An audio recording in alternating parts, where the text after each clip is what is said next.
अस्सलाम वालेकुम, सब कैसे हैं। स्ट्रीमिंग क्या है और स्काउटिज्म से क्या लिंक है। और बच्चे बहुत ज़्यादा स्ट्रीम करते हैं। अगर 10 बच्चे हैं तो 7 उसमें विजुअल स्ट्रीमिंग के बच्चे जो हैं देखे जाते हैं। स्ट्रीमिंग एक सेल्फ स्टिमुलेटरी बिहेवियर है जिसमें एक बच्चा अपने आप को जो है वो रेगुलेट करता है, काल्म करता है अपने ओवरलोड को, या अंडर जो रिस्पॉन्सिव है उसको रेगुलेट करने के लिए ये बिहेवियर अपनाता है।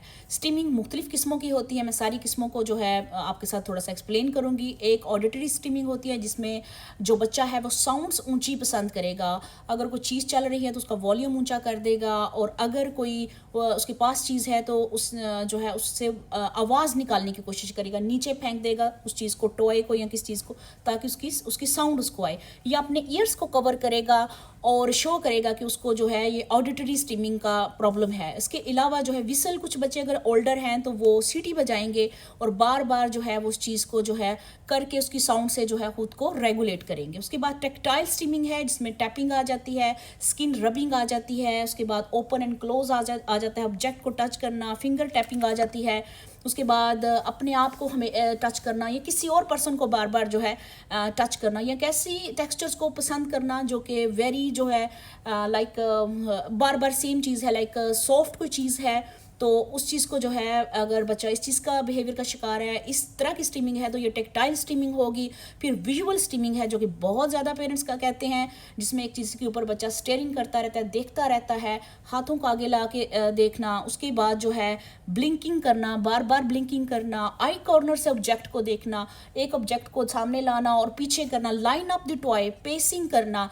और जो है उसके बाद ज़्यादा जो है वो आई कॉर्नर से बच्चे का ये इशू जो है वो आ रहा होता है। इसके बाद जो है ओल्फैक्टरी स्ट्रीमिंग है। ओल्फैक्टरी जो है वो ओरल से रिलेटेड है, जिसमें बच्चा जो है वो बार बार स्मेल करता है, ऑब्जेक्ट को स्निफ करता है, वालिदैन को या किसी को सूंघता है बार बार, और जो स्किन है उसको जो है वो बार बार टच करेगा, चाटेगा, चीज़ों को बार बार लिकिंग करेगा, बार बार निकालेगा, मुंह में डालेगा और रख देगा। और जब किसी के पास जाएगा उसके साथ मुंह के साथ मुंह जोड़ेगा और स्मेल करने की कोशिश करेगा। वो ऑब्जेक्ट भी हो सकता है, वो कोई इंसान भी हो सकता है, तो इसको ऑल्फैक्टरी स्ट्रीमिंग कहते हैं। उसके बाद जो स्ट्रीमिंग है वो वेस्टिबुलर स्ट्रीमिंग है, जो कि दिमाग से वेस्टिबुलर ब्रेन का ड्राइवर है, जिसको मैंने आपको काफ़ी दफ़ा एक्सप्लेन किया हुआ है। इसकी स्ट्रीमिंग कैसे होती है, बच्चा बार बार जंप करेगा, स्पिनिंग करेगा, रॉकिंग करेगा, साइड पे करेगा, हेड बैंगिंग करेगा, या जंपिंग बहुत करेगा, या टो वॉकिंग करेगा। इट्स मीन कि वो अपने आप को ये सारा कुछ करके सेल्फ स्टिमुलेट कर रहा है। अब मैंने आपको रीजंस बता दी कि ये स्ट्रीमिंग है और अब बच्चा क्यों करता है। ये कैसी चीज़ है, वो बच्चे जो कि सेंसरी प्रोसेसिंग डिसऑर्डर के साथ ऑटिज्म में होते हैं, जिनका या तो जो है अंडर रिस्पॉन्सिव हैं या ओवर रिस्पॉन्सिव हैं। जो अंडर वाले हैं वो भी अपने आप को स्टिमुलेट करने के लिए ये बिहेवियर करते हैं, और जो ओवर रिस्पॉन्सिव हैं वो भी इसीलिए कर रहे हैं कि वो अपने आप को बैलेंस के अंदर लेके आएँ, और ये बिहेवियर करके वो एक्चुअली अपने आप को काल्म कर रहे होते हैं, अपने आप को जो चीज़ें चल रही होती हैं रूटीन में उनके साथ जो है वो कोऑपरेट कर रहे होते हैं। वन साइड से अगर आप उनकी जगह पे हों तो ये उनके लिए एक बहुत ज़्यादा जिसे कह लें अफेक्टिव और एक सेल्फ जो है रिलैक्सेशन है, ठीक है। अगर आपने अगर obviously it's like more repetitive, it's more like all the time, then we have to find a solution.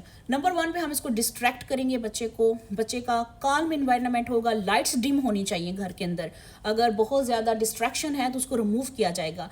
इसके बाद बच्चे को अगर जो है सेल्फ स्टिमुलेटरी बिहेवियर है तो बच्चे को हम वो इनपुट देंगे जो कि बच्चा उस इनपुट से ये बिहेवियर या ये स्ट्रीमिंग ना करे। अब जिस स्ट्रीमिंग का आपका बच्चा शिकार है आप उसी तरह का उसको इनपुट देंगी, ठीक है। अगर बच्चा जो है वेस्टिबुलर स्ट्रीमिंग का शिकार है, जंपिंग कर रहा है, रॉकिंग कर रहा है, स्पिनिंग कर रहा है, तो हम उससे रिलेटेड ही उसके साथ स्विंग और ट्रैम्पोलिन यूज़ करेंगे। अगर विजुअल स्ट्रीमिंग बच्चा एक बार बार कर रहा है तो हम उसके साथ विजुअल की करेंगे। हम उसके साथ जो है ऑक्यूपेशनल थेरेपी के अंदर हम राइस के साथ, फ्लोर के साथ और थेरेप्यूटिक पॉटी के साथ जो है उसके साथ एक्टिविटीज़ जो है वो करेंगे। अगर एक बच्चा जो है वो बहुत ज़्यादा ऑल्फैक्टरी स्ट्रीमिंग का शिकार है तो हम उसके साथ जो है इलेक्ट्रिक टूथब्रश के साथ एक्टिविटी कर सकते हैं। टंग ब्रश मैंने आपको एक्सप्लेन किया हुआ है वो कर सकते हैं। सो उसके साथ हम बबल ब्लो की एक्टिविटी कर सकते हैं, ठीक है। और उसके बाद जो है अगर टेक्सचर की टेक्टाइल स्ट्रीमिंग है, बार बार एक चीज़ के साथ बच्चे का वो हो गया हुआ है, वो पास लेके आ रहा है, इस तरह की बच्चे को है तो हम उसको उसके साथ एक्सरसाइजेस करेंगे, उसको deep compression deep joint compression देंगे, हग देंगे, बटरफ्लाई हग देंगे, क्रॉस मिड लाइन एक्टिविटी करेंगे, स्नो एंजल एक्सरसाइज करेंगे. So we have lots of way to make them happy. We have to choose. अगर हम ये चूज नहीं करेंगे तो how we will help them. In fact, if it's lost only for just 2 weeks, then we leave them because it's helping them to make them calm. But obviously if it's more than 2 weeks, then we have to start doing this occupational therapy things. Visual streaming वाली जो parents हैं उनको मैं यही कहूँगी कि वो चावल, आटा, उसके साथ बच्चे का हाथ पकड़ के बच्चे के साथ ABC इस तरह की एक्टिविटीज़ करवाएं. ठीक है, बच्चे के साथ पॉटी के साथ ट्रेनिंग करवाएं, प्ले डो के साथ एक्टिविटीज़ करवाएं. ये इनको बहुत ज़्यादा हेल्प करेगी. आई होप अब आपका स्ट्रीमिंग का कॉन्सेप्ट सारे पेरेंट्स का जो है वो क्लियर हो गया होगा. अगर फिर भी कोई क्वेरी होगी तो मुझे ज़रूर बताइए. Thank you. अल्लाह हाफिज़.